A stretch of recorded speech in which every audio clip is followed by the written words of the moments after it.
Graciously, बड़ी grace के साथ तस्लीम की है। जब वो भी मंजर आम पर आके ये बात कह रहे हैं कि वो जीते नहीं थे और वो जीतने वाले को वो मुबारकबाद दे रहे हैं, दैट मीन्स के यहाँ पर जो मैंडेट था वो किसी और का था। लीड पोजीशन में जो है वो एक सियासी जमात जिसको आपने पूरा एक इलेक्शन से कबल एक कॉर्नर करने की कोशिश की गई, वो आज बहरहाल विंडिकेटेड जरूर नजर आती है। जो उनका एक जो उन्होंने सवाल रेस किया था कि इलेक्शंस के नताइज को लेके जिस तरह से धांधली की गई है और उनके पास शवाहिद मौजूद हैं, उन्होंने, आपने ये भी देखा होगा कि उन्होंने फॉर्म 45 पाकिस्तान तहरीक इंसाफ की जानिब से वेबसाइट्स पर अपलोड किए गए, वो वेबसाइट्स ब्लॉक कर दी गई। उन्होंने फिर गूगल ड्राइव पे जो है उसको सारा अपलोड कर दिया। गुज़िश्ता रोज मरियम औरंगजेब साहिबा कही थी कि जी इन्होंने अपना केस जो है वो आके प्लीड करे थे, टीवी स्क्रीन के वो स्क्रीन शॉट्स निकाल के, कि टीवी स्क्रीन ने जिस तरह से हम टीवी चैनल्स ने नताइज जो है वो जब गैर सरकारी और गैर हतमी नताइज जब रिलीज कर रहे थे टीवी चैनल्स, उसकी वो स्क्रीन शॉट्स लेके वो आए हैं अपना केस जो है वो प्लीड करने के लिए। वो फॉर्म 45 अपने साथ लेकर आए थे, वो फॉर्म 45 उनके पास मौजूद है। नून लीग से भी यही गुजारिश की जाती कि जी फॉर्म 45 जिससे ये साबित हो सकता है कि पोलिंग स्टेशन पे कितने वोट कास्ट हुए थे, कितने नंबर की लीड थी, एटलीस्ट नून लीग भी जो है वो फॉर्म 45 जो है वो मंजर आम पर ले आए। बात सारी ये थी। लेकिन आपको ये भी याद होगा 2 रोज कबल जो पतन के सरबराह सरवर बारी साहब, उन्होंने हमारे प्रोग्राम में ये बात कही थी कि जो सिर्फ और सिर्फ रावलपिंडी और इस्लामाबाद के जो हलके हैं,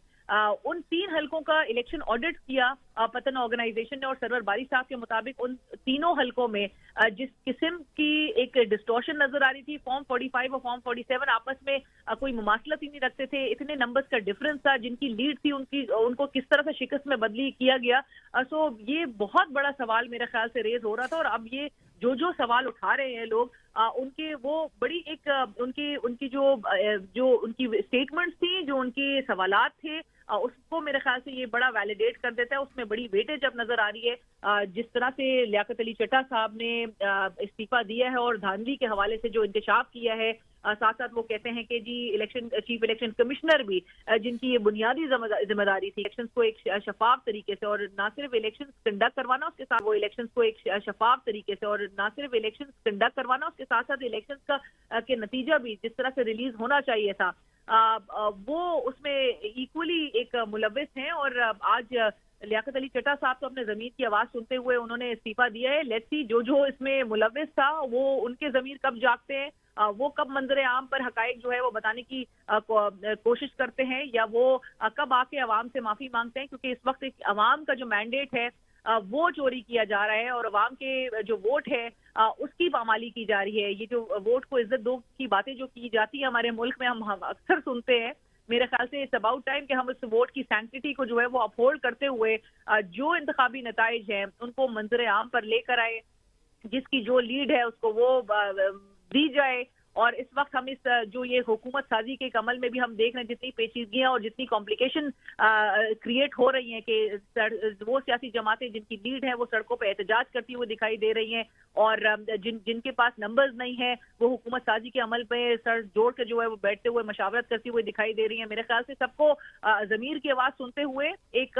मुल्क की इस वक्त चैलेंजेस को मद्देनजर रखते हुए कि मुल्क जिस क्राइसिस से इस वक्त गुजर रहा है और सारे फ्रंट्स में हमें जिस तरह के थ्रेट्स का सामना है, चाहे वो हमारा इकोनॉमी हो, चाहे वो पॉलिटिकल सिचुएशन हो, चाहे वो हमारा एक्सटर्नल फ्रंट हो, हमें जिस तरह से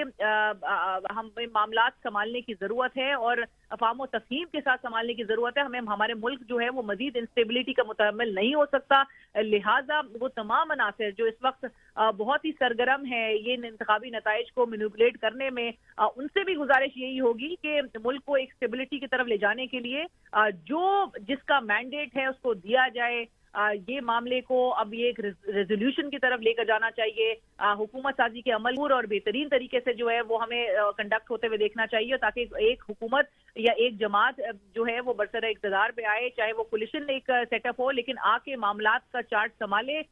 हम 1 साल से ज़ायद का अरसा हो गया जब हम देख रहे हैं कि हमारे सूबे जो है वो जो रिप्रेजेंटेशन है, अवामी रिप्रेजेंटेशन, उससे महरूम है। मसाइल का अंबार लगा हुआ है, और लेकिन मसाइल की रेजोल्यूशन के लिए कोई भी संजीदा नहीं नजर आता हमारे मुल्क में, माजरत के साथ। और नजर आ रहा है कि इवन निगरा हुकूमत जो है वो समझ रही थी प्रॉबली कि एक बहुत ही लंबे टेन्योर के लिए शायद आ गई है।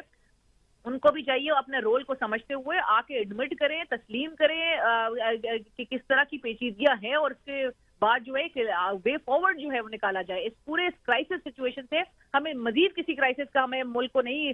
शिकार करना चाहिए, और इससे बाहर निकलने के लिए एक सोल्यूशन निकालते हुए सबको एक पेज पे आके इस मुल्क को क्राइसिस से बाहर निकालने की तरफ फोकस करना चाहिए। और मेरे ख्याल से इंतखाबी धांधली पर जितने सवाल उठ रहे हैं और जिस तरह से आलमी मीडिया आपको देख रहे हैं, मेरे ख्याल से मजीद तमाशा जो है वो मुल्क में लगाने से बेहतर है कि जो इंतखाबी नताइज हैं, जो वो फॉर्म 47 है, इलेक्शन कमीशन ऑफ पाकिस्तान उसको फौरी अपने वेबसाइट पर जारी करके तमाम अबहाम को दूर करे, तमाम शक व शुबहात को दूर करे। तो लिहाजा इलेक्शन कमीशन ऑफ पाकिस्तान की ये बुनियादी जिम्मेदारी है कि इस वक्त फॉर्म 47 को वो अपलोड करे अपनी वेबसाइट पर, और ये जो पूरा मुअम्मा जो बनाया हुआ है, जो इस वक्त एक पूरा क्राइसिस सिचुएशन डेवलप की हुई है, उसको रिजॉल्व करने में एक किरदार अदा करे।